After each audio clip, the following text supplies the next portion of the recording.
What's up guys, we're back with some exciting Apple news. Lots of stuff to talk about. A brand new 5th iPhone is coming, possible color lineup is leaked, final naming of Apple's best iPhone models this year, and more. But first, get ready cause Apple has done the impossible move. In case you haven't seen the unboxing of the Apple Watch Series 6, there is no charging brick out of the box, which pretty much confirms all the previous leaks that Apple will get rid of charger as well as the headphones out of the box. For the first time in history, the iPhone unboxing will just bring the iPhone itself, some paperwork, a brand new USB-C to Lightning cable which will have a different kind of material to it, and that's about it. Now because of this move, Apple is bringing same pricing of the iPhone 12 series as the last year's 4G iPhone 11 lineup. Now personally, I fall into the category of people who already own a charger, which I think most people do have. I've been using my Apple fast charger that I bought in 2017. As for the headphones, Apple launched their wireless AirPods for the first time in 2016, and ever since that, AirPods have grown so much in popularity. Like literally everywhere I traveled, I've seen people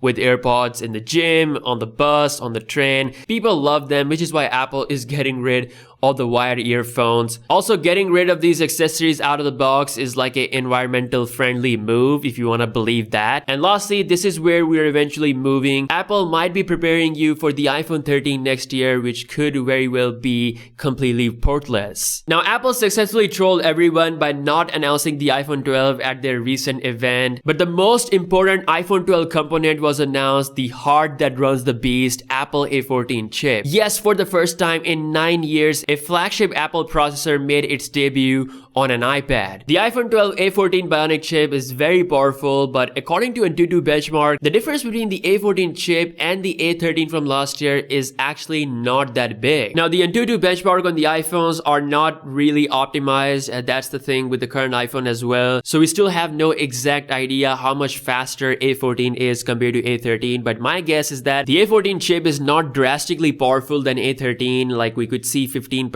or 20% jump in CPU/GPU gains, but the main upgrade is in the efficiency because of the new 5nm process. Plus, there will be a lot of upgrades in the neural performance of the chip. As always, we'll see it on the stage when Apple compared the A14 to A13 live in October. Now, speaking of the event, Apple is playing some games. They placed this hidden secret in the iPad Air 4 trailer, basically a reminder for September 30th event. None of the leaks points towards this date, so this again might just be Apple having some fun with the leakers. I do think that the event will eventually happen in the month of October. Now, speaking of leaks, John Prosser showed off Apple Airtags. Yes, this is how they're gonna look in real life. They're coming with ultra wideband technology in order to work with your iPhone, so you'll be able to track your stuff without internet or location services. It can be a very handy tool, especially for parents if they want to track their kids at the park. That's just one example. I mean, the possibilities are endless. Also, we have a first look at the Airpod Studio. They have a very premium yet traditional looking design. According to John, you can wear them any way you want. They can intelligently detect left or right ear. Also, they are customizable, no headphone jack, and only USB-C port.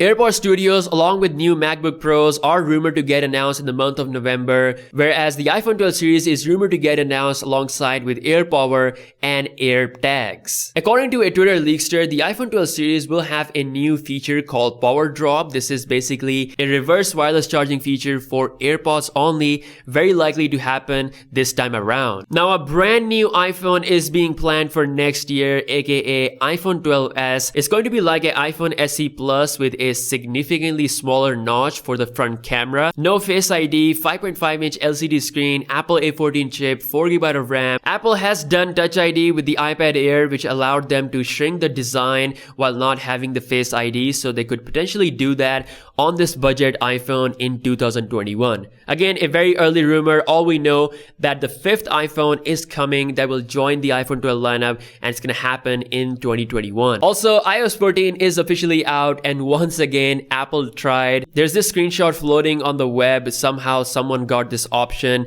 in the accessibility under motion setting, the ability to change frame rate. Again, the 120Hz refresh rate is not coming to the iPhone 12 lineup this year. They're still playing safe and sticking with 60Hz. A Pro iPhone in 2020 without 120Hz isn't really Pro anymore. Apple knows that, which is why they are bringing two cheaper iPhone models, the iPhone 12 Plus and the standard iPhone 12 model, which is rumored to get the most sales. The bezels for the non-Pro iPhone 12 series are said to be similar as the iPhone 11 Pro lineup, which is kinda nice. The colors mentioned are white, black, product red, light blue, orange, and purple. Again, this is the rumored information for the non-Pro iPhone models, the 12 and 12 Max. I personally think that these two iPhones, for their price, are looking like a good deal. So that's all the latest news. As always, let me know your thoughts in the comment section below, and I'll see you guys in the next one. Peace out.